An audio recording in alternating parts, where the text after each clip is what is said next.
Broadcasting live from the Business RadioX studios in Phoenix, Arizona, it's time for Phoenix Business Radio, spotlighting the city's best businesses and the people who lead them. Welcome to Phoenix Business Radio, broadcasting live from the Business RadioX studio inside Max 6 Conscious Workspace in Tempe, Arizona, where we help build businesses and connect you with the right people. I'm your host and Phoenix Business Radio studio partner, Karen Nowicki, and I'm very excited about the group of professionals that are in the studio with me today. Please help me welcome Genius Coaching owner and CEO, Otto, and I'm going to say Siegel. That is correct. Oh, thank goodness. I've known you for a couple of years, and I don't know that I've ever asked how to pronounce your last name. Otto Siegel with Genius Coaching, welcome. Thank you so much. I'm so pleased that you're here. I've been wanting to have this conversation on air for a while, so I'm so pleased that we get to do it today. And with Otto is Kayla Essert. Mm-hmm. Very good. And Kayla is working her way through certification as a Genius Coach. Welcome. Thank you. So excited. How did you two get connected? Otto is part of a B&I group that my husband is part of. And after meeting Otto, my husband came home and was like, you have to meet him. You have to talk to him. And here we are. I love it. And from your perspective, Kayla, what will it mean for you to become a Genius Coach? So a little backstory. I was a classroom teacher for 9 years, and I left because it was just not fulfilling me in the way that it was when I started. And that is why my husband connected me with Otto. He was like, you've got to talk to him. I think he's got it for you. And it was so fulfilling. And this is just the way that I can get back into education in kids and families' lives and really helping and making a difference in helping parents see what is right with their kid and kind of pulling all of those awesome things that sometimes we lose in the frustration of being a parent. We get to pull all those great things and show parents, look how awesome your kid is and all the things that they can do really well. I love it. I had a similar experience leaving education. We talked before we went on air about me having been an educator early on in my career. And I always feel a little bit of, I don't know if it's guilt when I say to somebody, I left education because it wasn't fulfilled, right? Yes. You're nodding your head, yes, because who greater besides parents, of course, are educators to help shape our children, our future. But like you, I had this other calling, and it was about the time that I had my own kids who are now in their 20s. And I just felt like there was more for me outside of the classroom walls and outside of the school. I could not agree more. I had my own little ones, and I knew that I was not doing everything that I could for kids and families, even though I loved my kids and my families, and being in that classroom was so special. The outside world was just calling me in a different way. Yeah. So. Well, we still teach, just like you said, in a different way. way. And you mentioned, again, before we went on air, that you also have a family business. Can you just briefly tell us about that? Because I already said to you, bring back your husband. You two come back again. He would love that. So we own Honest Handyman Service.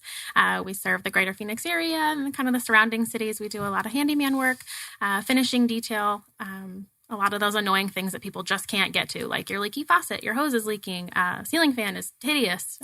We've seen some really ugly ones. So, little things around your house that you might not have time for. He's your guy. I love it. And how long have the two of you, or how long has he been at it? He started this in 2017. He came home. He's been in the automotive world his whole life. He came home and was like, I'm going to be a handyman. And I was like, okay, let's do it. And I was teaching part-time at the time, and it just flourished into this beautiful business. And I was lucky enough to have the opportunity to stay home with our boys. And then now I run the social media marketing and the office side of all of it. So I love that. And the name of the handyman service? Honest Handyman Service. Of course. I love it. And it's so important, right? Yes. And it's so fun because I've known Julie forever, and I know the work that she does, of course, and all the homeowners and the business owners that she knows. So it's kind of neat to have that connection. And it happens every time that we're here that, bing, bing, bing, bing. I love it. So without further ado, let me also introduce you to Julie Hudson. She is the owner of Onsite Design Since, LLC, and of course is a designer herself. Welcome to the studio. Thank you. Happy to be here. So tell us a little bit about Onsite Designs. So Onsite Design is a design and remodel business. It's kind of evolved over the years, and I've kind of gone through different phases. And again, we're evolving now. So I'm kind of moving my business out of the business to client mode and more in the direction where I'm working more directly with builders and contractors. and also real estate investment people that are flipping houses. So the reason for that is when I'm doing a remodel project, once we start the project, the time management element takes so much of my time that I can't really take on new business. So it's almost like it becomes 1 or 2 jobs at a time. And I really am finding that I enjoy more working with contractors and builders and even investors because it's more of a business for them. It's not the emotional element isn't really there. And that's a huge thing for homeowners. And I get it. And it's super important. So yeah, that's the direction I'm moving and excited about it. And you're amazing at it. Yes. Right? Well, thank you. And so it's really cool. It's kind of similar, the transition you're talking about is what Kayla and I were just talking about too, right? Where when you can only take on so much, like we felt like when we were in the classroom, especially as new moms or young moms, you come home and you lay in bed and you think, oh my gosh, there's got to be another way I can still serve my clients, that I can still do what I love, because I know you love design. Yeah. But how can I do it so that I can have a greater impact? Right. Yeah. Well, and I feel like that is the reason for the change, because the part I love the most really actually is working with the homeowners and the clients, but not necessarily handling all the project management. So I still have the opportunity of working with my contractors' clients, because they'll still come in and we'll do all the design selections. And once that is done, then for me, it's all coordinating materials and all of that with the builder and the contractor. So it's less being on the job site, inspecting what really the contractor's better at doing anyway. So yeah, it's a good change. Looking forward to hearing more about that. That's great. So, Julie and I have known each other since childhood. We both, our families moved here in 1979. And we were, Julie from Colorado and me from Northern California. And we were lonely 7th graders getting ready to go in 8th grade, right? We were each other's only friend is what she's getting Yes, I'm trying to paint the picture. And that's not a joke. It's not a joke. We lived in the same neighborhood. And I don't even recall how we met, maybe through church at the time or school or something. But well, school hadn't, I can't remember if it started. Anyway, we have this joke about playing backgammon, 8th graders playing backgammon and just really so awkwardly not knowing how to connect with a new friend. Julie was very tied into her circle of friends growing up in Colorado, me in Northern Cal. And it was devastating for me, at least, to move to a new city. Yeah. And I was just so happy to have a friend. And and especially at that age, yes. 8th grade is not the greatest time to be trying to make new friends at school. And yeah. And we all these years later, do the math, because I can't. and even if I could, I don't think I'd want to. But we've stayed deeply connected. We've been best friends for years. But as friendships go, we've, ebbed and flowed in and out of each other's lives. But I'm just so honored and excited that we've reconnected in so many ways. And I think Julie will allude to a little bit about some of the neat things that we're doing as businesswomen. Kind of side by side with each other. We talk about our growth and our trajectory. But as it relates to Genius Coaching and Otto, we were up north with our other 7 or 8 girlfriends from high school that we still see from time to time. And I was sharing some challenges and struggles I was having with one of my kiddos. And Julie just said, I need to introduce you to Otto and Genius Coaching. And here's how, Otto worked with our family. And I think this might be right for you. And I was like, okay, well, I'll see about that. And I think I did look at Otto. I looked at your website at the time, but just wasn't in a position to reach out. And then I ended up at a BNI meeting. I came as a guest for somebody. Oh my gosh, how many people are there? Like 30, 40, 50 people? Yeah, 60 rather. 60. And everybody gets to introduce themselves, that quick 30-second, introduction. And this wonderful man stands up towards the end and says, I'm Otto Siegel, Genius Coaching, in that gorgeous accent. And I was like, I know him. I mean, through Julie, I need to know him. So I introduced myself afterwards and said, I really think I'll be calling you at some point very soon. And sure enough, Otto was instrumental in supporting our family and one of my kiddos in a time that was very challenging. And so, Julie, thank you for that introduction. Before I let Otto Siegel talk, which he's like, hello, are you all going to do the talking for me? Julie, I love it. Tell me from your perspective, if you wouldn't mind, how has Genius Coaching played a role in your life and or your family, if you can speak to that? Well, it was awesome, actually, when we went through it. And it's been a couple of years now, I think, because the girls are in college. And how I ran across Otto is my daughters were going to be seniors, I believe, in high school, and they're twins. And so I was just probably struggling with all the normal, like, parent things of high school kids, and seeing, it's like you can see things that they're going through that somehow they're not seeing it. It's like watching a train going towards a wall. And you see that you've got this project due next week. And I think it was a whole time management thing that, frustrated me. And yet I wasn't the one really giving them good advice, or so they thought. So, or they weren't taking my advice. And so I was concerned about, just the maturity and the big changes that were coming in the year or so coming up. And also because they're identical twins, they've just always had each other. And at that point, they weren't sure where they were going to go to college. And there was a good chance that they were going to go different directions. And my husband and I were talking, and, I said, I just think that they don't realize how hard that's going to be when and if they don't end up at the same school where they're seeing each other, because they take that for granted every day. So anyway, I was on the internet searching, and I didn't really know what to search, but because I knew we didn't really need a counselor and we didn't really need a coach. I mean, it was like I needed a combination of a counselor and a coach. And somehow, I came across your website and I looked at it, and I'm like, I think this is just what we need. So we went in, and I went in and talked to Otto. I think maybe I came in, and then Jeff and I came in together, and we kind of explained what we were thinking. And lo and behold, we ended up doing a whole family thing. So all four of us went through it together. And so we had separate, was it weekly or every 2 weeks? Weekly appointments. We came in separately, and a few we combined and shared appointments, which was really fun and interesting too. And so, that's how we ended up. I didn't realize it was not a referral. It was just an internet search. Yeah. That's great SEO.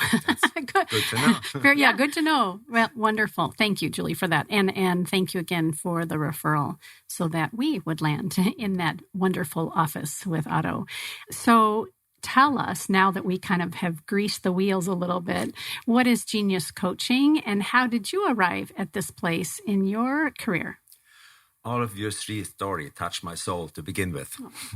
So first of all, your way out of teaching into the bigger picture is identical with mine. That's right. It's identical with yours. This deep passion to make a difference in education out of the box. Because we see the box squelches creativity of bright and intelligent kids who just don't fit.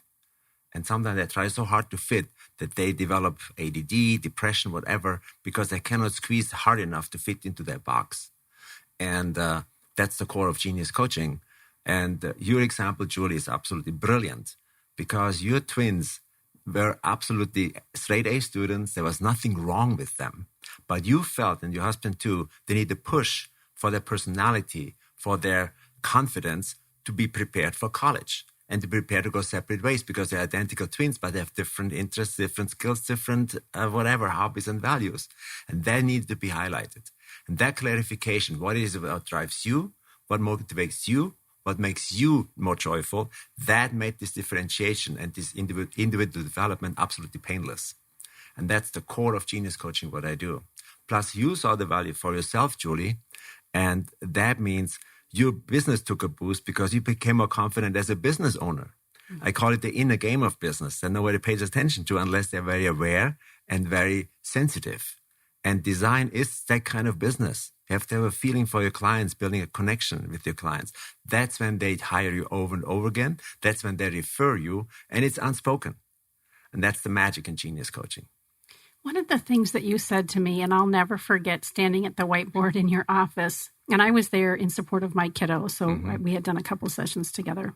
And I've done a lot of personal growth work and that sort of thing, but the way in which you approach genius and standing in your brilliance is something that I had never seen before. And while we were talking about my kiddo, when we're reflecting as parents, it ends up being an inward observation.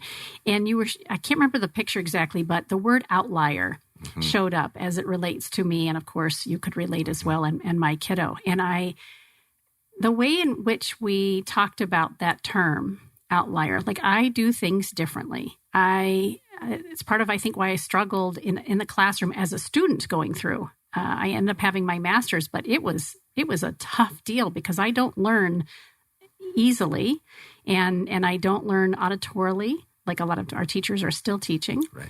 And I just love being an independent business owner, and I just kind of am just a trailblazer. And I was like, I've got a word for that. Let me show you what this looks like, right? Yes. Can you speak to outlier? Is that do you find that a lot of people are? I mean, is that a category, or is that a kind of a unique thing? I know we're all genius from the perspective and definition that you give us, which is so freeing. But could you talk about why the name Genius Coaching? What does that mean? But then also this outlier piece, is that unusual? Well, first of all, every genius is an outlier. They all have their own niche going on. You cannot compare Steve Jobs and Bill Gates, even though in the same industry. They're absolute outliers.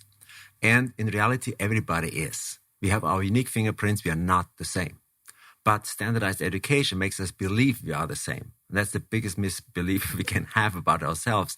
And that limits our personal development, mostly on the emotional side. First of all, genius is innate. The way we are born, the way we produce ourselves from one single fertilized egg cells within 9 months in the complete human being. Nobody has to tell us, watch for your left leg, watch for your heart cells, nothing of that. Everything is written on this small piece of DNA. 46 chromosomes, that's all we need. So genius is embedded biologically in our cells. Everybody. That's why I love Einstein so much, because when he said there's a true genius in everyone, he had a clue. But the complete quote continues. If you judge a fish by its ability to climb a tree, it always believes it is stupid. Right. And that's the core essence that made me to read genius biographies already in my puberty. Okay, I want to know what these people are so different. And sure, they're so human. They have their flaws and like everybody else, but there are 1 or 2 or 3 areas where they absolutely shine. And then become composers or performers or whatever, sports athletes. But that's what we admire. We pay expensive concert tickets for that to get exposed to this kind of genius. Deep down, we have this feeling, then the genius performs, is in action, it nourishes my soul. And that's the level I'm talking about. That's the level I wanted to have coaching. I'm not a business coach. I'm not a life coach. I'm a genius coach. That's my specialty. Outliers. They don't fit the mold. Most of them, they don't want to see how they don't fit the mold. They pressure themselves to develop any symptoms to get out of this. They squeeze themselves out of the box, so to speak, how I see it. And then when they find, whoa, there's much more breathing room, they become interested even who they really are. Because in my world, everybody has 2 birthdays. One is when you're born, and the second one when you find out why. I'm all for the second birthday. I want to celebrate these second birthdays because that's exciting. It's a person, there's more smile in their face. And first of all, genius has to be fun. It has to be lighthearted. It's so much serious thinking in education, do the right thing and follow these 5 steps. I'm so done with it. Self-improvement program is the same thing. It brings you to a certain level. Don't get me wrong. I don't want to bash that. It's very important. But then we are on this level, you don't get benefits from workshops anymore because now it's your time to shine individually. And that takes guts. It takes the courage. Even if it kills me, I want to know who I am. And workshops and retreats and, those kinds of things, conferences, we're not saying they're not great, but no. I know from my own professional experiences, having participated, but also having run them, that we can go and we can pour into people, give them experiential opportunities to learn and to grow. And if we don't arm them with, I'm going to use your language, their genius and how to continue to show that and live and breathe that, they go back home to whatever their daily life is, and they just kind of, again, fall back to normal routines. Yes. And so it's great that the work that you do is that constant and consistent building up yes. and giving them the opportunity to really stay in. I'm putting my hands out like a box, but that's quite the opposite of it. But understand and own who they are and flourish and break down the walls and just continue to grow. And this process takes time. and it takes consistency. So there's no overnight success, because we know this from workshops.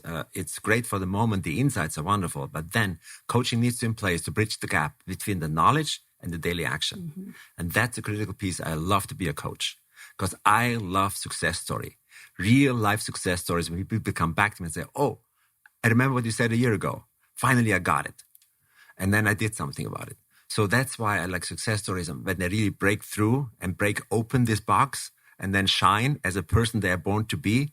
That makes my day and gives me goosebumps whenever I pick up the phone and hear something like that. Kayla, as you prepare to be certified and working through your experience as a soon-to-be genius coach, what are some of the things as we're talking just really kind of resonates with you? Everything. I just keep putting myself back into that position that I was in. Like I said, I left the classroom and I was just kind of struggling to figure out who I was and where my genius was. I knew I was, a great classroom teacher, but that wasn't for me anymore. I knew I was a great mom, but I couldn't do it not for the rest of my life, but I couldn't only be that person. The handyman business I enjoy, and I love the social media part, but it wasn't where my heart was. So when my husband was like, "You've got to talk to Otto. You've got to get in there." And at first, honestly, I rolled my eyes and was like, "Whatever, okay." And even our first session, I was like, "Here I am. What do you want me to do?" But as we went through it, it was so incredible. And every time I kept coming home, and my husband was like, "You are a different person. Like you found that love and that passion and that light again in you." And he's like, I didn't realize how lost you really were. But working through, we worked 12 weeks. 12 weeks. Yeah. By the end, I've transformed not only the genius area of my life, but I've had more time to focus on and really reflect on the kind of mom I want to be and the kind of wife I want to be and like how I take care of myself. I've just really changed pretty much every aspect of my life instead of trying to fit into all those boxes and all those molds of you have to be this and you have to be this and you have to be this. I'm just me now, and I get to, be who I am without having to worry about those boxes that I've been trying to put myself in for so long. How refreshing. Yeah, so awesome. Incredibly awesome. So you went just more, of course, the encouragement just to connect with Otto and see if there was some synergy there, but you didn't go to become a genius coach. No. You went to figure Kayla out. Yes, I needed to figure out who I was and what I wanted to be and where I wanted at 30 years old, what I needed to fill my soul. And then we went through this, and I distinctly remember Otto looked at me and said, "I have something, like can I suggest something to you?" I think is what you said. Yeah. And I was like, "Sure." And he was like, "I think you need to do this. I think you need to be on this side of the table." And I was like, I don't know about that. But the more I thought about it, one, it was a huge compliment to think that Otto saw something in me like him, that I could help kids and I could do this. And for 30 years, I've tried to fit into these boxes, and the fact that he thought that I could help somebody else turn into themselves was the highest compliment. And I, went rushing home, and I was like, Otto thinks I can be a genius coach. I love it. And of course, your husband smiled ear to ear. Yeah, there was a few like, told you so. Right? Hooray. What's your husband's name? Kyle. Hooray, Kyle. I love it. Parent freak from parent feeling, by the way, okay? I told you so. The kids just don't listen. Right. Well, that Julie even alluded to that. Like, yes. I was telling my kids that, give your studies some consideration and have some time management. And, they weren't listening to me. Mm-hmm.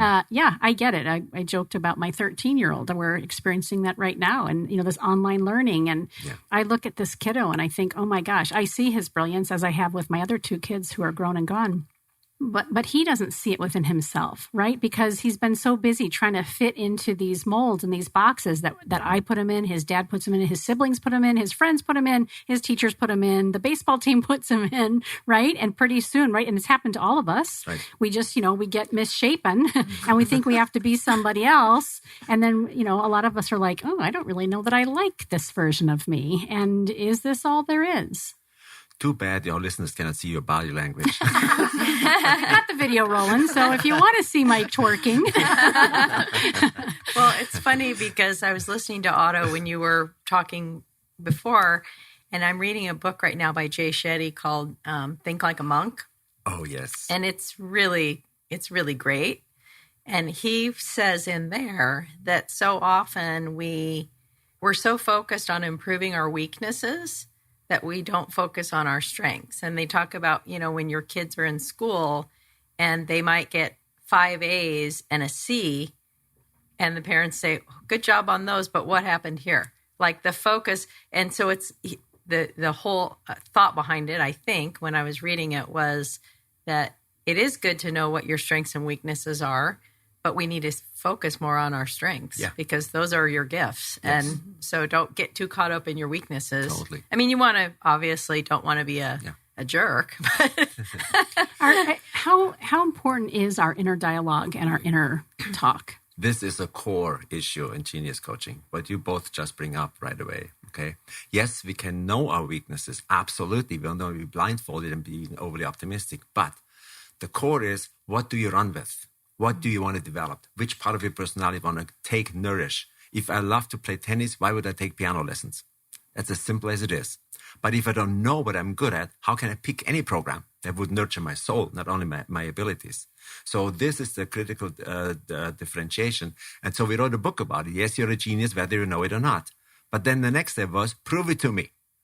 You can tell me all the book what you want. I see the inside is wonderful, and I love JJ's book. But then what? Mm-hmm. How do I make this meaningful for me? So we invented the whole system called the Genius Profile to prove it to them with assessment and interviews. So they have it in writing as a plaque on the wall. They can revisit it for the next decade or so. Then we got more traction.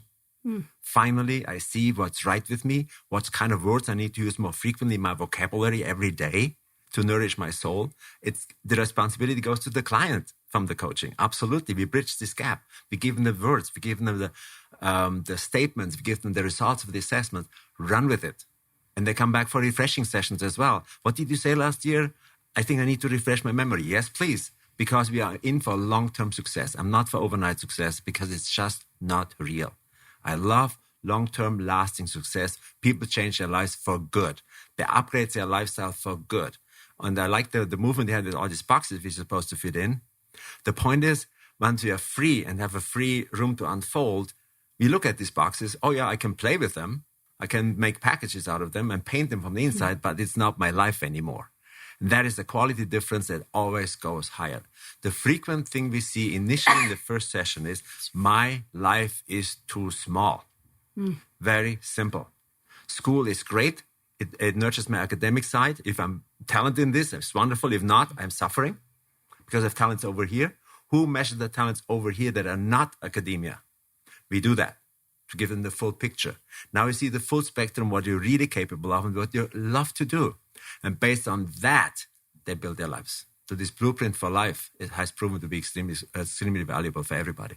So we've all given great examples of the different age ranges that you work with, right? From adults like Kayla to high school kiddos. Is there an age that you're too old or too young? My youngest client right now is 5 years old.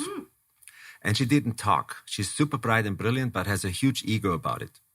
Okay, so I know this already. And she didn't want to go into an evaluation session with me. She just, I don't talk to anybody. So I have my magic, and that is called play.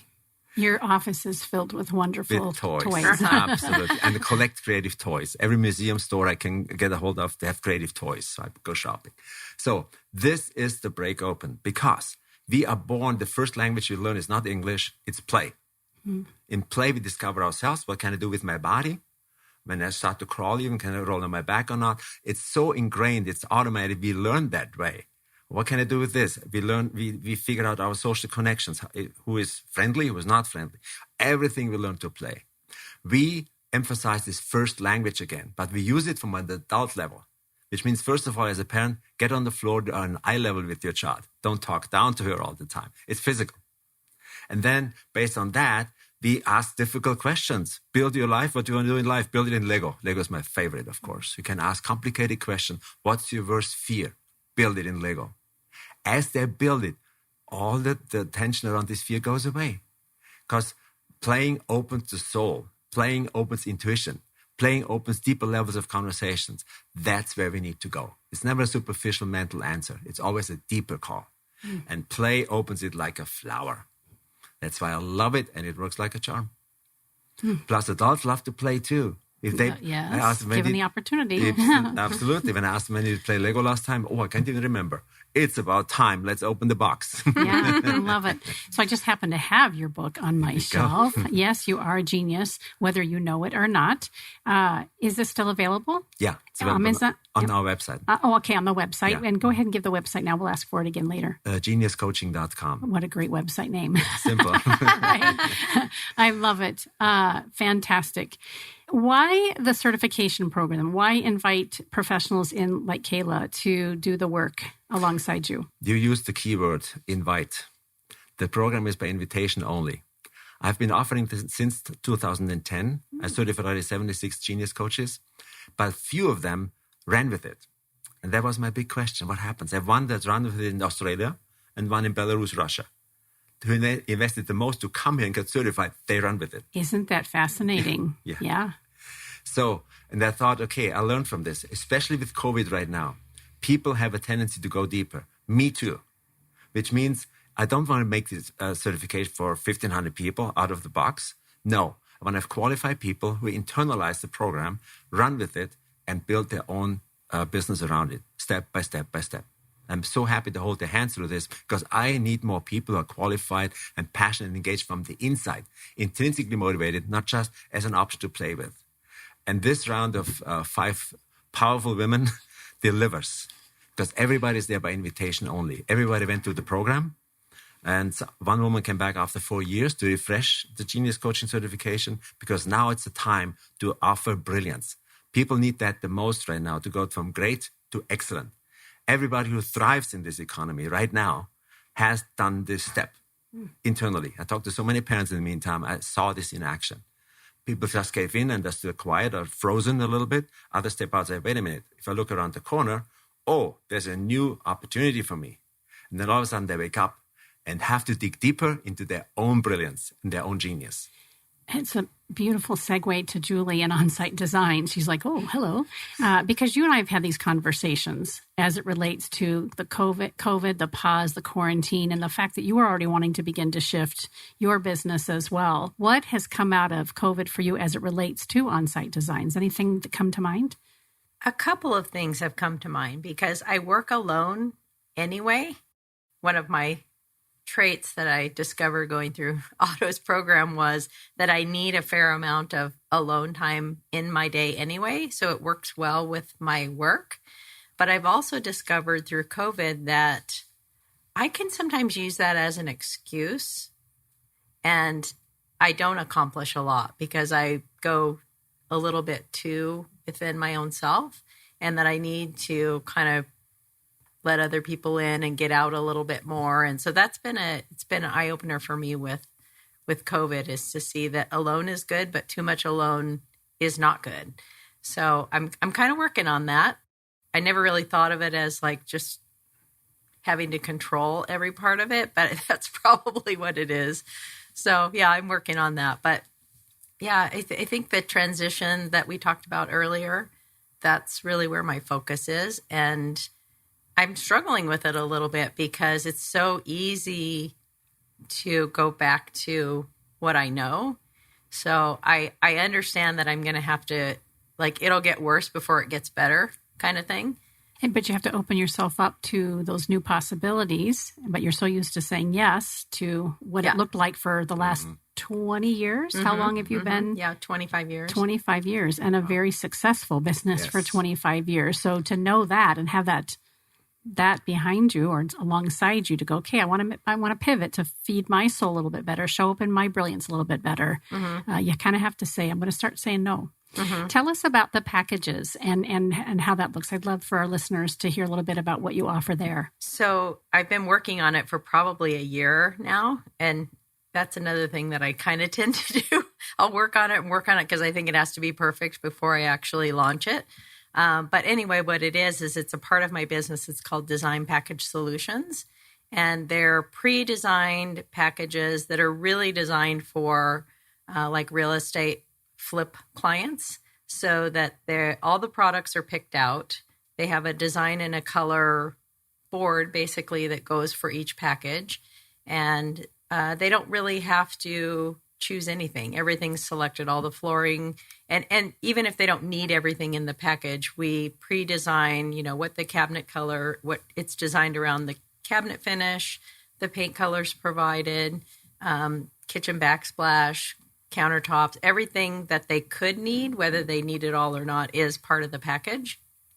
And they're designed to sort of meet the budget that a normal investor would be looking at, where they're going to run to Home Depot or, any of the big box stores and get tile for, $1.50 a square foot or whatever.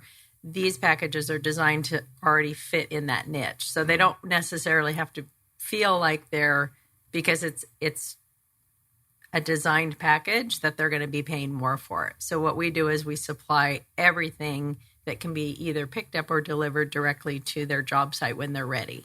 They just have to let us know which products they want and how much. And you've got fun names for each of the packages based on the style and the look. That to me is, I remember having lunch not too long ago, and you were talking about this as it was kind of coming to fruition, how, and correct me if I'm wrong, but a lot of the flippers and folks who are doing remodeling even, the contractors are good at the install and they're good at that sort of thing, but they don't always have an eye for design. So you take that puzzle piece out of there for them because that's your gift. Right. And have these incredible looks and feels that just welcome people into the room or the home that they're doing, right? Instead of guesswork or bringing their girlfriend or somebody who's good at it alongside them and staring at it blankly going, I don't know what to pick. Yeah, yeah. Or they sometimes they even really like the idea of making the product selections, but they're a little unsure of whether they've selected everything correctly. And not only that, but actually choosing an appropriate product for an appropriate use. A lot of people don't realize that there are only certain things you can put on a shower floor or, different applications like that. You can't just put whatever you want there. So there's smart decisions to be made too. And then the other element of it that I found in talking with a lot of contractors and flippers was the logistics part of it. They could go to 4 or 5 different places and find every piece and every element that they need for the house. But if they were a box short, or then they have to run across town and pick it up again, whereas our packages are all designed to come from one supplier. So when they go to pick it up or we deliver it to their job site, it all comes on a pallet and everything is there. A lot of times if you're buying something at a big box store, you may get it now, but if you're short or you need more, they don't have it anymore. Or you have to go to another store. So we try to kind of handle the logistic part of it for them, which, in my opinion, with investment properties, time is money. Totally. So as long as you're kind of paying in the same price range for those products, and you don't have to do all the ordering and coordinating and how am I going to get a truck over there to pick this up? And, we try to kind of handle those details. What a genius idea. I said the same thing. We were up in Park City, I think, right? And just taking a weekend to kind of reflect on business and life and spend time together. We did a lot of working, but it was fun to work side by side and know that out of our group of friends, not everybody owns their own business, so we could relate. Yeah. But Julie was sharing at the time about these packages and this business idea, and I thought, oh my gosh, it's just brilliant. Yes. Yeah, makes complete sense. My weakness is in the marketing link, so I could use some of your tips. I love that. I was just thinking, I wish we just remodeled our house, and I wish that I would have known, 2 years ago, because our contractor just laid everything out and was like, here you go. And I was like, I don't know. Okay. And it took a long time to, for me to go through and figure out what we wanted. And I had a picture in my head, but for someone to say, this is what you'll get if you do this, I would have jumped on that train and ran. Well, we've actually found with those packages, even though they were really designed more for that real estate investor, with some of our smaller contractors, those have actually worked well too, because they're a good launching point. If they've got a client that's doing a remodel, it gives them something to visually focus on. And, we can say, okay, well, I like everything in there except the kitchen backsplash. So now we've got a palette. We can start, and it's not such a tedious experience. We know that the value's there. And, so it's worked well for incredible. Homeowners too. And the way in which that to a feather in your cap, and thanks to Taylor as well, your daughter, the way in which you've marketed to the degree that you have, Instagram, it looks like a Pinterest page, right? or an Instagram photo, which in our culture in these days have become so important. Like, how does it look when it's finished, right? Because when your contractor hands you, the different color, what do you call them, the palettes or whatever, and you've got flooring here and this there and carpet here, it's like, I have no idea what that's going to look like.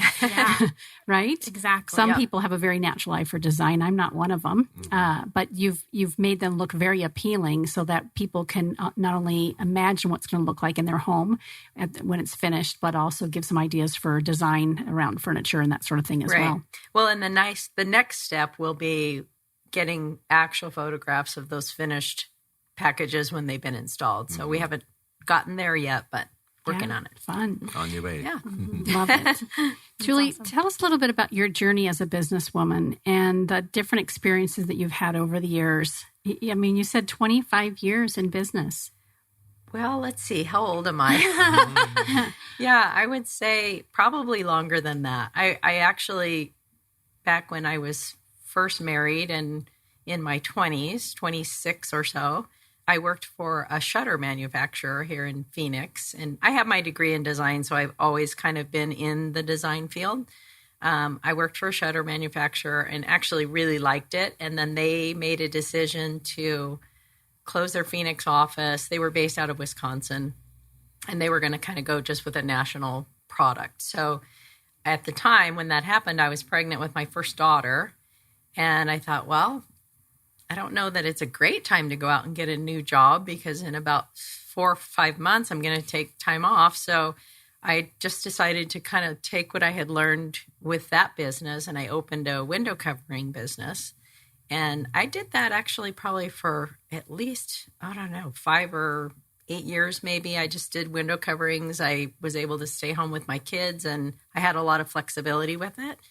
And then my husband, who's always kind of been in the flooring business, his mom retired and said, I want you to take over a couple of builders that I have, and I do all their flooring. So she kind of taught me that side of the business, and that sucked me in, and I haven't done window covering since. But yeah, so it kind of has evolved from that. But I've always been self-employed.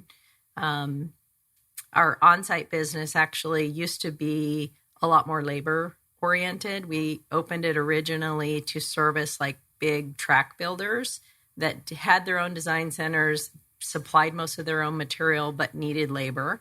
So we did a lot of, all the tile and flooring installations. And I kind of stepped in and took over that business in 2008. I wasn't super involved in it before, but when the downturn hit, it was hit hard because it was all track builders. And it was like the faucet turned off. So I have to say from 2008 till I kind of peeled all those layers back and ended up being just me, that probably for 2008 to 15 or so, it wasn't a lot of fun.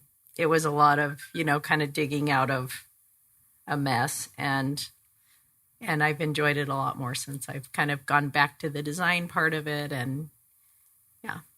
I love the honesty. Every time we have people in the studio, it's great because regardless of the industry or vertical people are in, people tell those real stories. It's not easy to be a business owner, and you've ebbed and flowed as it relates to the economy and the downturn and the great, the real estate market at its heights. You've been able to flex and continue to succeed. Do you participate in any women business groups? And I say that knowing that you and I are involved in one, which is a fairly new one. Well, and that's new for me because, like I said, when I was saying how I think I'm so great alone, I think part of that is it's not my comfort zone to be in like the BNI, or I just have never really enjoyed that. But Karen asked me to join a group called the Dames, and it's female business owners or executives at a certain level. High achievers, yeah. And I've really only been doing it for maybe like 6 weeks or so. Yeah. And I do enjoy that. I've gotten a lot out of it. It's productive, and it's very supporting of other women in business. It's not, you don't feel like you're competing for your space there. Yeah. I don't know if you know Vanessa Shaw. I feel like I've asked you that question before. She's in the Scottsdale area. But Vanessa is the one who opened the Scottsdale chapter for the Dames. And Megan is the founder countrywide. And Vanessa was my coach years ago before opening the studio. And I was changing careers as well. I had just sold a business with some partners. And I was like, oh my gosh, I need to make this next move in sync with, again, who I am and where I want to go, but I wasn't quite sure how to do that successfully. So Vanessa helped me transition.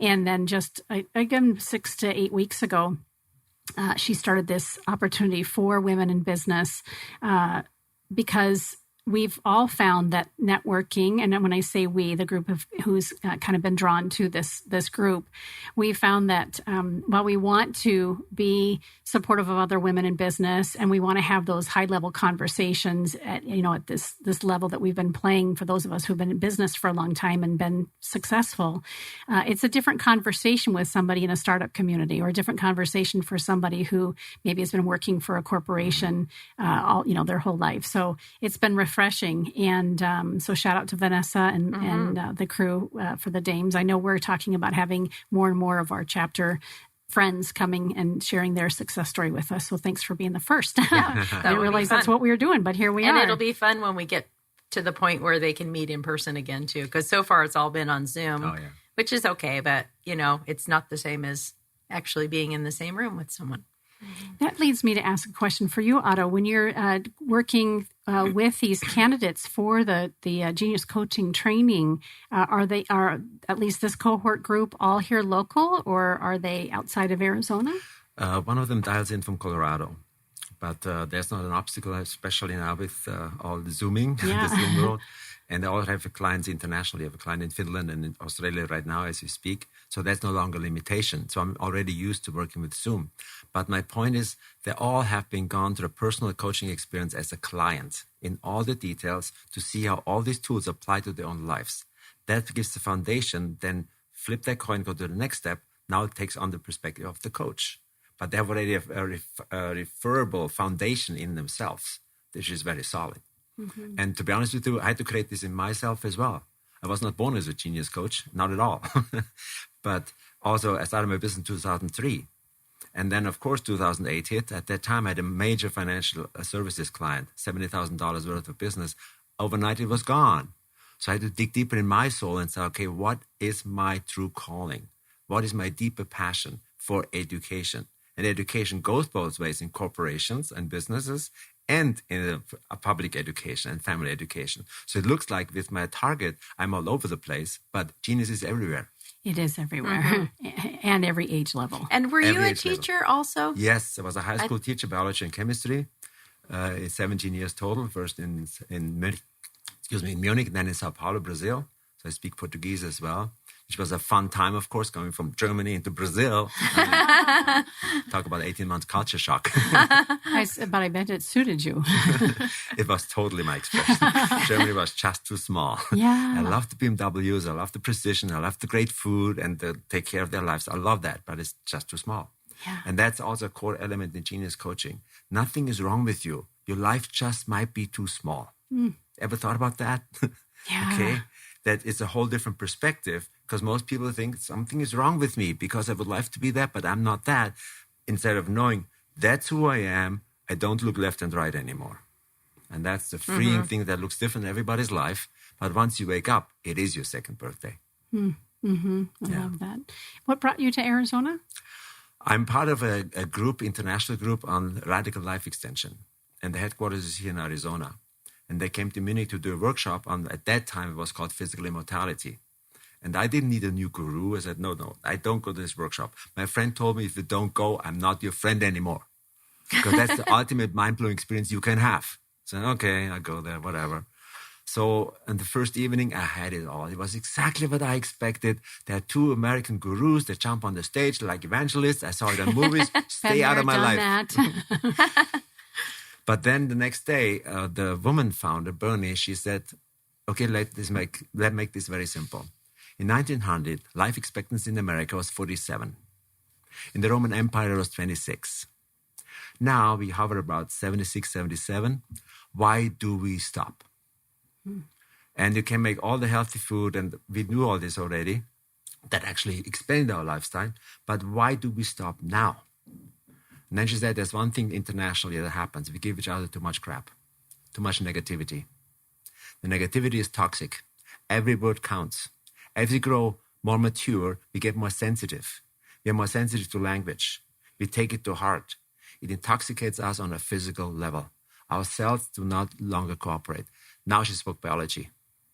That hit home with me, an biologist. I know what cells are. I know what DNA is. I taught that stuff. And then I cried. I just started to cry. I couldn't even speak anymore because nobody ever said this word to me. You could even think about extending your lifespan. That was absolutely revolutionary. But I saw it by her speaking about biology. I saw, yes, why does my heart stop at 70? Why? And then I did the math. Do you know how many heartbeats we have per day? 100,000 per day. And nobody says ever thank you. That made me thinking. There's a biology universe to discover that sits on our chair. We just don't pay attention deep enough. And then, long story short, I had to go to a painful divorce.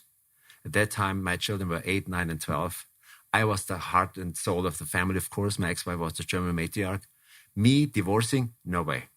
So I tried to build my own apartment in the basement of my own house to live in the same house but be separate. Stupid idea, but hey. You gave it a try. Desperation. Didn't work. 18 months strict emotional pain. I didn't know what emotional pain was at that time. Just the missing of these kids. And then I had to work through this and had a lot of really good friends that helped me and held my hands. Otherwise, it would have been absolutely impossible. So I had learned the value of really close people in my life. That is absolutely irreplaceable. And now with COVID-19, it's a renaissance, basically. Really close people, not superficial conversations, really conversation that touched heart and soul. And that's the shortcut right there. Yes. Okay, quality over quantity. Give me the quality supplement, not the shelf full of what I have to take. So it goes in every area of our life. In fitness, why should I go to a gym if I go just to the motions and pump iron? No. Do I really develop my body when I go to the gym? Same exercise, completely different mindset. That goes for eating, for drinking, for loving people, for every human conversation we can have. And that's what I'm up to. That's when people have the guts even to go from great to excellent. It takes guts to do that because we're so comfortable in our comfort zone, even if it's painful. And to get out of these habits takes time. It's not an overnight success. I had to learn the whole lecture myself first before I go to Open Genius coaching. Because otherwise I would be a business coach. Yes, I do business. I don't do business coaching. I delegate. But this part, when I smell talent, that's my genius. When I see hidden talents, they make me so nervous. There's something to develop, to discover, to help the person discover. And coaching is the perfect tool to do just that. And once we are successful, all the pain, the depression, the anxiety just goes away. Because in my world, all the symptoms are warning signals. The body sends signals. There must be more than this. Please listen to me. Not listen to your brain. The brain can give you all kinds of story. Listen to the soul. What do you see and feel in your quiet moments? And that's when the call comes back. Now it's time to take action.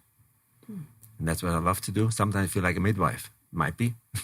Sounds like it, yeah. It's interesting. Julie and I met earlier this week with our sisters, literally Julie's sister and sister-in-law. And I'm considered a sister because we've been together for so long.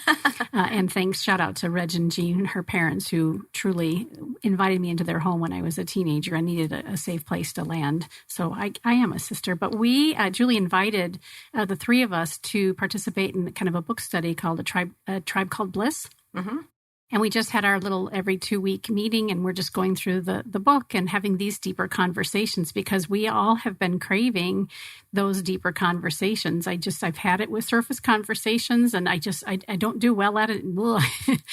So I was happy when Julie invited us. But we were just talking about this piece around how we can show up and not sell ourselves short, right? And one of the questions that was prompted in this chapter this past week was, share a time that you took the advice of somebody and then later regretted it. And it was kind of interesting because we all were struggling with the last time we did that. For me, it's been years ago, but we noticed a pattern in our conversation that we were selling ourselves short. We were making a decision on working out or not working out, on something to eat, or, whatever our next move is in our business. And when we don't listen, and we haven't learned how to listen to really our inner, lighthouse, we end up making decisions that are serving our highest and best. And that's when we end up regretting it. It's not necessarily I listened to you or you, yeah. and shoot, I shouldn't have. It was more like, what happens to me when I don't listen to me? Well, and you hit the nail on the head. I thought that day, because we all four were like, I can't recall a time when I took someone else's advice and then I regretted it. But we all agreed that we often listen to our smaller voice instead of our bigger voice. And then we regret that. We're like, oh, I knew I shouldn't, it's like you're not comfortable with that bigger decision. So you opt for the more conservative, Yeah, the more convenient one, or the one that's closer within reach. The more comfortable habit. Yeah. Or maybe the one that's a little bit more normal for the circle that we're living in, right? Mm-hmm. The example I gave is taking my son out to dinner recently. We haven't done that a lot during quarantine. And I was driving there thinking, I'm craving a salad, and it's going to be healthy and tasty. And we went to Cheddar's, and I looked at the menu, and the Monte Cristo just jumped out at me.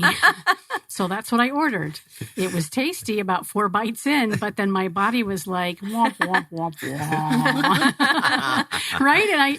And I just was like, shoot, had I listened and really just had that conversation, and I'm sharing these examples, one, because I wanted to celebrate this book group and Tribe Called Bliss that we're doing. And also, of course, our work with dames. It's always important to let us know what circles we're running in as we spend time together here on air.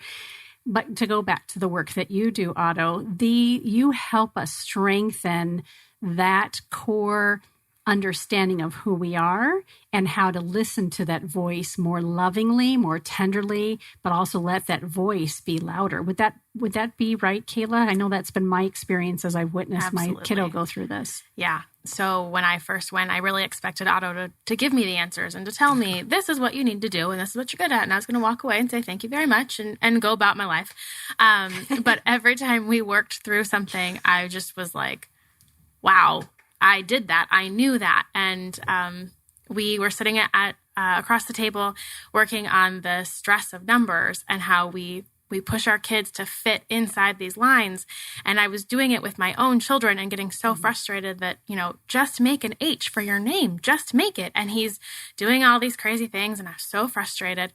And so we're working through this exercise, and I'm reflecting on my own parenting and like, how could I do this to somebody else as I'm like so frustrated myself. But then we were doing the number 3, and Otto looked at me and was like, it doesn't have to be perfect. And I like stopped and was like, I am sorry, what? Yes, it does. I'm a teacher, my gosh. Right? I know what a 3 looks like. Yes, I've got this. And I really realized that through my whole life, I've worked so hard to make everything perfect, and it doesn't have to be perfect. And I can still hear him clearly. I have big plans to get it tattooed on my body, but I'm a giant wimp, and I just can't get there. But yeah, it was huge, because it was another voice, but it was also my voice saying, it doesn't have to be perfect. You're doing what you need to do. And that was hugely eye-opening for me. And Otto's never given me any answer or any advice or any, step-by-step solution to my problem. It's, well, what do you think? And he always turns it back on me. And I've always been able to find the answer myself, which I think is empowering and freeing, but also like in those times when I am anxious or frustrated or I don't know what to do, I know that I have the answer somewhere. I just have to figure out where it is. So it's never too late to find your genius. And wouldn't it be wonderful if our kiddos at a very young age had exposure to these lessons and to the coaching and training, so that they can kind of drown out all the noise and the competition for who they are and kind of stay in their lane and grow that. Yeah. That is exactly my vision. I cannot wait for everybody to have a genius profile, a blueprint for their lives. Then they know what to do and what not to do. Otherwise, the inner terrorist kicks in. all this negativity that eats our lives and we second guess ourselves.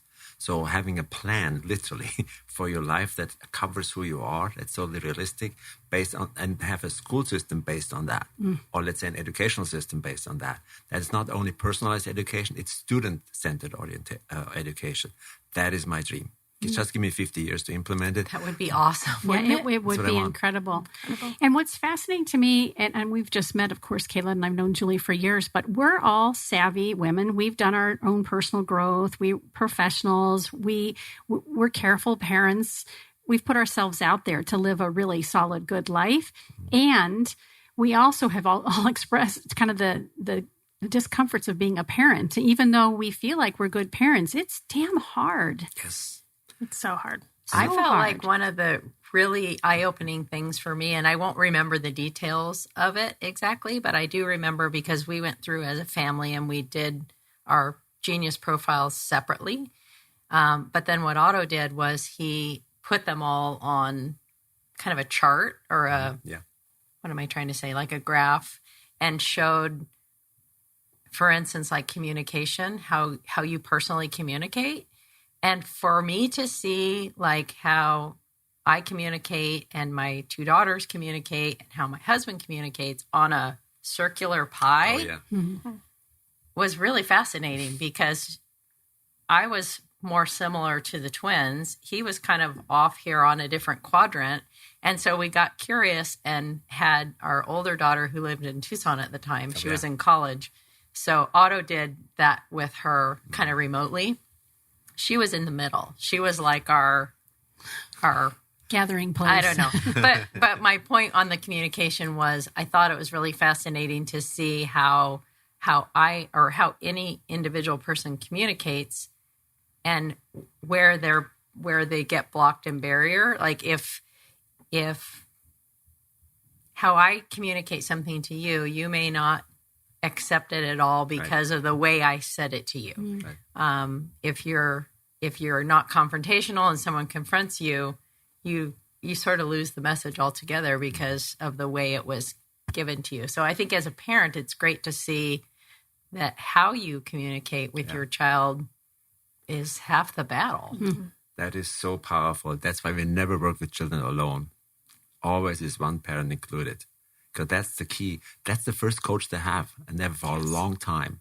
We might as well leverage that and open their eyes for different communication styles and say, okay, yeah, that's why we scream at each other. That's no big deal. We can change our style. I respect you, you respect me, and we have it in writing now, so we can put it on the fridge and train each other for a couple of weeks. So that's what happened. And then all the fight goes away, and they have a new communication on a deeper level, a new connection. And that's what I'm all for it, because it eases so much humanity. It humanizes family. Yeah. How can folks stay in touch with you? We already mentioned that the book is available on your website. It's geniuscoaching.com. Correct. Is that the best way to reach out to you? Yes. Just the contact page. And also to do the Genius Challenge quiz online. It's funny. And the Genius Parent Quiz. Both are also very telling with simple statements. My favorite definition of genius is simplicity beyond complexity. And if you're not convinced yet that Otto is someone that you need to stay in touch with and rush your whole family over there and just spend time with him, you have some great videos available that are just so helpful to continue to have this conversation. I remember my kiddo was very against seeing somebody and having someone come and support his growth. And I just played. I said, I met this fella, and he's an introduction from Julie, and here's his website, and I hit play. And you alluded to this earlier. The fact that your work is based on science and our bodies and the way our brain works, and there really is that depth behind it. It's not, I'm kind of a woo-woo coach in the coaching that I do. There's some science there too, but that was very helpful for him to go, yeah, this is who I want to work with. Yes, I will listen, I will learn, and I will grow. And so the videos are out there, geniuscoaching.com. Yes. Thank you so much for being here and sharing your success and journey and your willingness to help humanity. Thank you. It was a pleasure to be here and to have this exciting dialogue and conversation with all three of you. It was painless, wasn't it? It was absolutely pleasurable. Kayla, thank you for joining us. I know at Otto's suggestion and my suggestion that he brings somebody up here and a cohort with him. You were the first person that he mentioned, and I hope you had a good time being with us today. Thank you so much. Good. And then you'll have to come back and talk about Honest Handyman. Is that right? Yeah, Honest Handyman Service. Yeah. Yeah, honesthandymanservice.com. Yep. Yeah, very good. On social media as well, of course, because you are the marketing guru. Find us on Instagram and Facebook. Very good. Thank you. Thank you. And Julie, Onsite Designs, and tell us again the name of your packages. Do we find everything on Onsite Designs? We're updating the website right now, but it's onsitedesign-az.com or on Instagram, and it's Onsite Scottsdale. Great. And Onsite Design, not plural. I was making it sound like it's plural, but Onsite Design. Yeah. Very good. I hope you had a great time being here. I did. It was very fun. Again, painless. See, I told you. You've been listening to Phoenix Business RadioX, broadcasting live from within the Max 6 Conscious Workspace studio. Some media leans left, some lean right, and we lean business. Until next time, I'm Karen Nowicki. Thanks for listening.